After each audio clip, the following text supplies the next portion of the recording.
Kardeşler, bu şüphe basamağıdır. Bakın, bu hafta bir kardeşim mesaj yolladı. Hocam, ateizme karşı meylim var.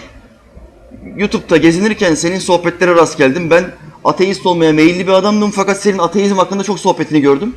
Birkaç tanesini seyrettim, seni buldum. Şüphelerim var. Dedim neye şüphem var? İslam hakkında şüphelerim var. Dedim ki şüphelendiğin bir tane meseleyi bana söyle. Hocam bir ateist sitesinde gezinirken bir mesele gördüm. Dedim nedir mesele? İnsanlar, Müslümanlar doğduktan sonra sünnet oluyorlar. Niye sünnet olmak zorundalar? Demek ki Allah kusurlu yarattı. Eğer kusursuz yaratsaydı sünnet olmaya mecali kalmadan, gerek duymadan sünnetli bir şekilde dünyaya gelebilirdi. Demek ki inandığınız Allah kusurlu bir ilah. Dediler. Orada ateist sayfalarında ben gördüm hocam diyor. Bunu okudum ve şüpheye kapıldım diyor. Şimdi bu adam, bu Müslüman kardeşimiz, bu şüphe girdabına, şüphe çölüne girip su arayan kardeşimiz eğer bu kitabı okumuş olsaydı, bu kitabın tabi olmamızı emrettiği peygamberlere ve alimlere tabi olsaydı, onlardan ilim alsaydı, hadisler, fetvalar, mezhepler, bunlardan bir tanesine tabi olsaydı, şüphe duyar mıydı? Duymazdı. Neden? Çünkü ilmel yakin mertebesine erişmiş olurdu. İlmel yakin. Ne demek ilmel yakin? Bir mesele hakkında ilmi olarak bilgi sahibi olma. Mesela, İslam'a inanıyor musun kardeşim? İnanıyorum hocam. Neden inanıyorsun? Çünkü benim görüşüme göre hiçbir resim ressam olmadan olmaz. Benim görüşüme göre hiçbir binaya, yeni yapılan hiçbir binaya kendi kendine elektrik tesisatı döşenemez. Kafası çalışan bir adamım ben. Kendi kendine olmaz. Dolayısıyla İslam'a inanmamın sebebi Allah'ın bu dini sahiplenmesi. Allah'ın dünyayı sahiplenmesi, Allah'ın insanları ve hayvanları sahiplenmesi, yağmuru, bulutu, fırtınayı sahiplenmesi, gölgeyi sahiplenmesi. Allah bu kitapta bunları sahipleniyor ve onun karşısına çıkan hiçbir ilah yok. Onu Allah yaratmadı, ben yarattım diyen kimse de olmadığı için ilmi olarak ben inandım ki bir din var ve bu dinin bir ilahı var. Buna iman mertebesi olarak ne deniyor? İlmel yakin. İlmel yakin. Akaid kitaplarımızda bir mesele anlatılır. Alimin bir tanesi çobana gidiyor.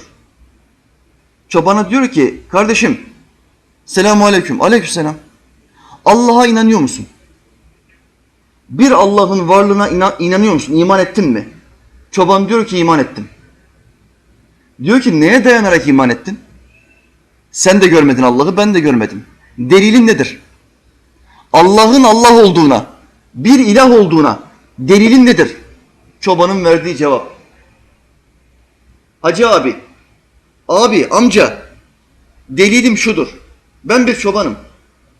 Çölde gezinirken yolumun üstünde deve izleri görürsem ben bilirim ki oradan bir deve geçmiştir. Bak çobana bak. Ben biliyorum ki kumların üzerinden bir deve geçmiş olsa devenin ayak izleri o kumun üstündedir. Ben ayak izlerinden anlarım ki buradan bir deve geçmiştir. Bu izler kendi kendine olmaz. Ya bir insan geçecek, ya bir kurt geçecek ya da bir deve geçecek. Hiçbir iz kendi kendine oluşmaz. Şu halde, çobanın verdiği cevaba bak, alim ağzı açık dinliyor.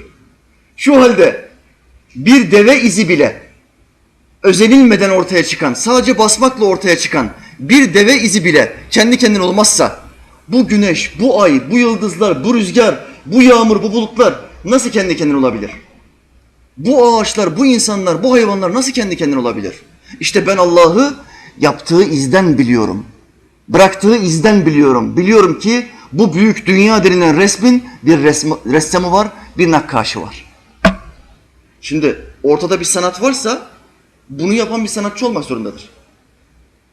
O çoban gibi bakacaksın. Bir deve var mı? Muhakkak bu deve denilen resmi, hatta resimden çok daha kaliteli olan canlıyı yapan bir ressam var. Bu hayvanın bir sahibi var derdi ve iman ederdi. Ama bu kardeşimiz maalesef bu ilmi sohbetlerden uzak kaldığı için, imanı da şüphe basamağında olduğu için, daha ilmel yakine erişemediği için şüphe duydu. Ve işin son raddesinde bize bulaşmış. Allah Teala denk getirmiş elhamdülillah. İnşallah vesile oluruz. Gerekli açıklamaları yaptım. Kardeşim, Şüphe duyduğun şey şu. Biz neden sünnetli olarak dünyaya gelmedik? Şimdi sünnetsiz olarak dünyaya gelmek, yani bir tenasül uzvunda bir kabukla dünyaya gelmek bir kusur mudur? Hayır, kusur değildir. İbrahim Aleyhisselam'a kadar sünnet olun emri yoktu. Sünnet olun emri bize nereden geldi? İbrahim Aleyhisselam'dan geldi. İlk sünnet olan kişi dünyada İbrahim Aleyhisselam'dır. Şimdi o zamana kadar gelen insanların tamamı kusurlu. Ondan sonra doğanlar kusursuz mu oldu? Allah o zamana kadar insanlara düzgün yapamadı ama ondan sonra düzgün yaptı mı oldu? Senin mantığına göre hareket edecek olursak böyle olur. Böyle değil kardeşim. İbrahim Nebi ilk sünnet olan insandır. Peygamberlerin içinde sünnetli olan doğan vardır, sünnetsiz doğan vardır. Bizim Efendimiz Aleyhisselam sünnet oldu mu? Olmadı. Neden? Sünnetli doğmuştu. Allah Teala kabuğunu almış. Da doğarken. Günümüzde bile 1000'de 1 bebekte sünnetli doğma durumu vardır. Günümüzde bile. Google'a girer biraz araştırma yaparsanız vardır bu. Şimdi Allah büyük çoğunluğu kusurlu yaratıyor. O 1-2 tane bebeği mi kusursuz yaratıyor? Bütün insanlık kusurlu yaratıldı.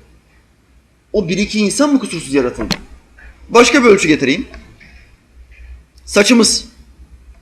Her ay yahut 2 ayda bir berbere gitmek zorundayız. Berbere gideceğiz ve bir para vereceğiz. Neden? Çünkü saç uzuyor. Devamlı uzuyor. Neden Allah bizi kusurlu yarattı? Kel yaratsaydı hiç para vermek zorunda kalmazdık. Ateist mantığıyla gidecek olursak böyledir. Saç da o zaman bir kusurdur. Koltuk altı kılları ve etek kılları.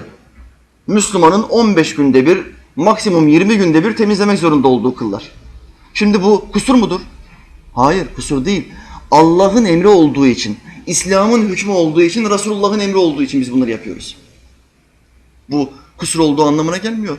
O zaman senin mantığına göre hareket edecek olursak, kadınların da başını örtmemesi gerekiyor. Allah'ın emri nedir? Kadınlar başını örtecekler. Sen ne diyorsun? Demek ki kusur.